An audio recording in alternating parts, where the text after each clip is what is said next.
For 2 weeks, this war was fought from the sky. Bombers, drones, and precision strikes targeted key locations across Iran. But now, something has changed. The United States is sending 2,200 Marines along with a massive amphibious assault ship toward the Strait of Hormuz, a narrow waterway that controls a huge portion of the world's oil supply. And Marines aren't pilots. They're the soldiers you send when you need to take something or fight for it, which means this war may be entering a completely new phase. The question seemed simple. When will this war end? Standing before reporters, President Donald Trump paused for a moment before giving an answer that surprised even seasoned journalists. When I feel it in my bones. It wasn't a timeline. It wasn't a strategy. It was a feeling. In the middle of a rapidly expanding conflict with Iran, that comment revealed something deeper, uncertainty about how this war might actually end. But within hours, a far more concrete signal arrived. The Pentagon announced the deployment of 2,200 U.S. Marines aboard the amphibious assault ship USS Tripoli, moving toward the Strait of Hormuz. Officially, the mission was described as a security operation to reopen and secure vital shipping lanes in one of the most critical energy corridors on the planet. Nearly a fifth of the world's oil flows through this narrow passage every day.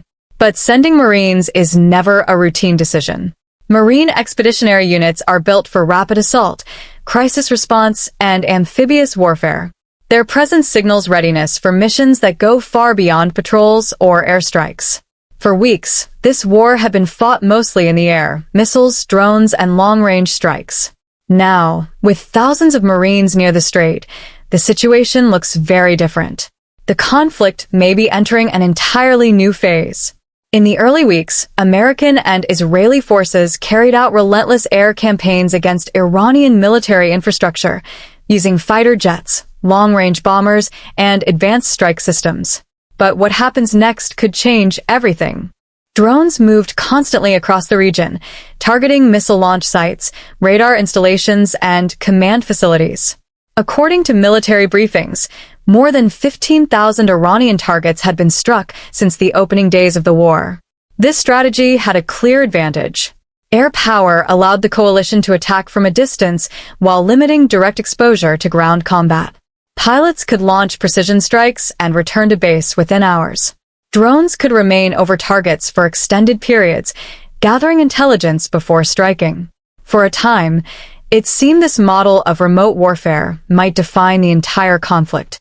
But the deployment of 2,200 U.S. Marines suggests that the limits of air power may have already been reached.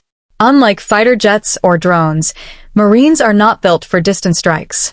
They are trained to land, secure territory, and physically control strategic locations.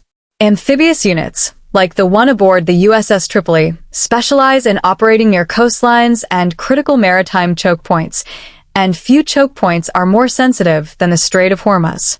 Sending infantry forces into such a contested environment introduces new risks.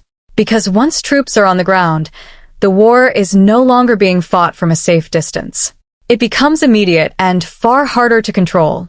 To understand why this deployment matters, you have to look at the geography of the battlefield.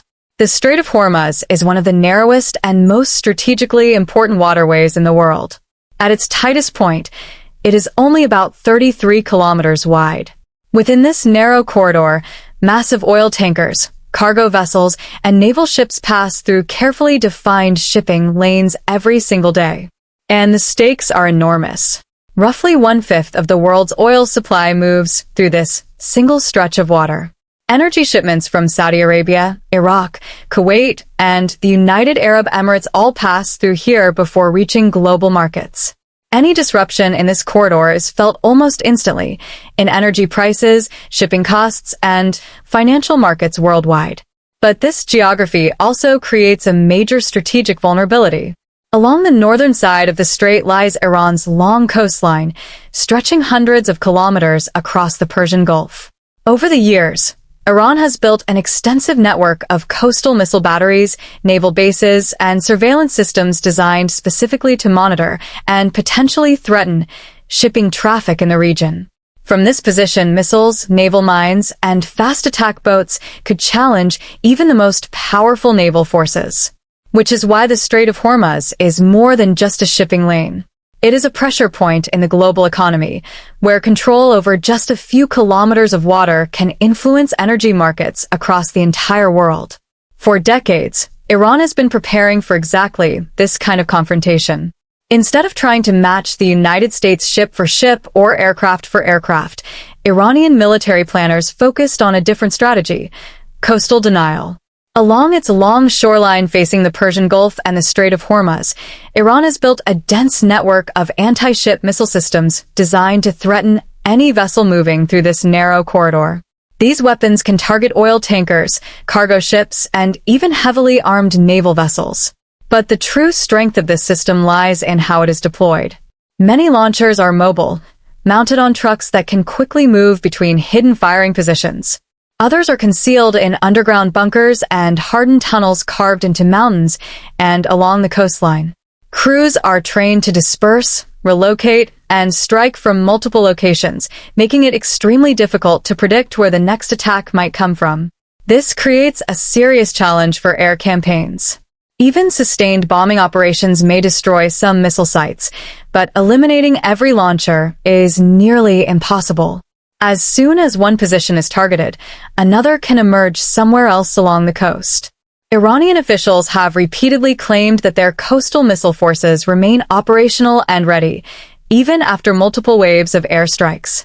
The strategy is not necessarily to defeat a superior navy outright. Instead, it is designed to achieve something simpler and far more disruptive: to make the Strait of Hormuz too dangerous for enemy ships to pass safely. And that strategy is already having a massive impact. The military tension in the Strait of Hormuz has quickly turned into an economic shock felt far beyond the Middle East.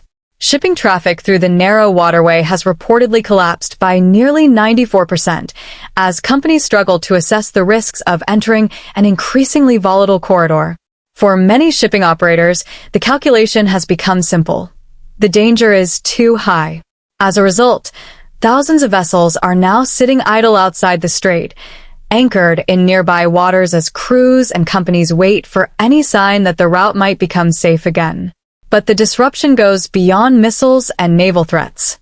Insurance companies, a critical part of global shipping, have begun refusing to cover vessels entering the conflict zone.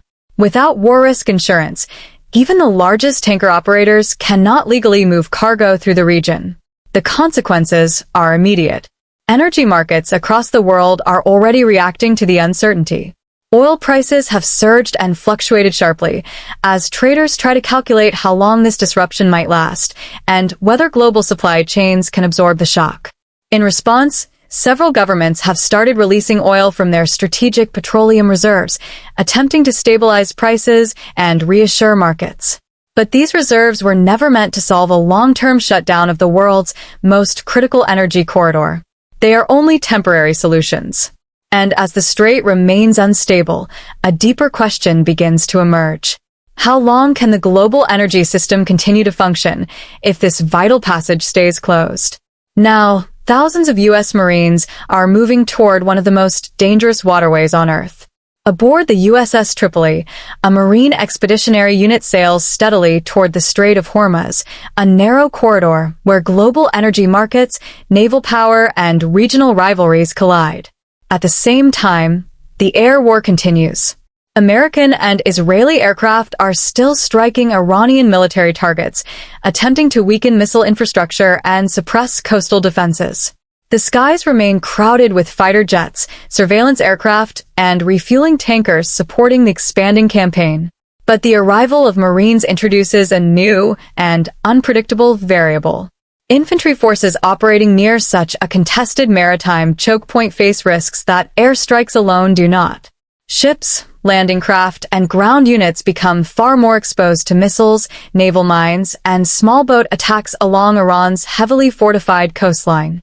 Meanwhile, Iranian leadership has made it clear that it intends to continue resisting, framing the confrontation as a struggle for regional sovereignty and control of the Gulf. Neither side appears ready to step back. And that raises a much bigger question about where this conflict is heading. Wars that begin in the air can sometimes remain limited and controlled. But once ground forces enter the equation, everything changes. And in the narrow waters of the Strait of Hormuz, even a small escalation could reshape the balance of power across the entire region.